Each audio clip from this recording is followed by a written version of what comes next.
Saudi അധികൃതർ ഒരാഴ്ചയ്ക്കുള്ളിൽ 20,688 പേരെയാണ് അറസ്റ്റ് ചെയ്തതെന്നാണ് ഇന്ന് സൗദി പ്രസ് ഏജൻസി റിപ്പോർട്ട് ചെയ്തത്. താമസ നിയമങ്ങൾ ലംഘിച്ചതിന് ആകെ 12,372 പേരെ പിടികൂടി.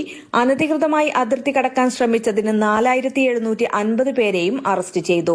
തൊഴിൽ സംബന്ധമായ പ്രശ്നങ്ങൾക്ക് 3,566 പേരെയാണ് അറസ്റ്റ് ചെയ്തത്.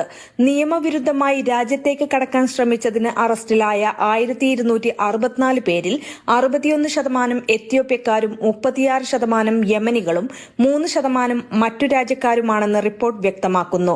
അയൽ രാജ്യങ്ങളിലേക്ക് കടക്കാൻ ശ്രമിച്ചതിന് 93 പേർ കൂടി പിടിക്കപ്പെട്ടു. നിയമലംഘകരെ കൊണ്ടുപോകുന്നതിലും പാർപ്പിച്ചതിലും പങ്കാളിയായതിന് 27 പേർ കൂടി അറസ്റ്റ് ചെയ്തതായി SPA റിപ്പോർട്ട് ചെയ്തു.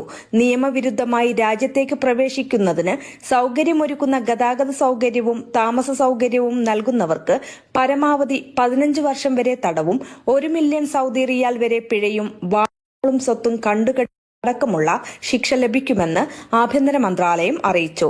സംശയാസ്പദമായ നിയമലംഘനങ്ങൾ ശ്രദ്ധയിൽപ്പെടുന്നവർ വിവരം നൽകണമെന്നും അധികൃതർ ആവശ്യപ്പെട്ടിട്ടുണ്ട്.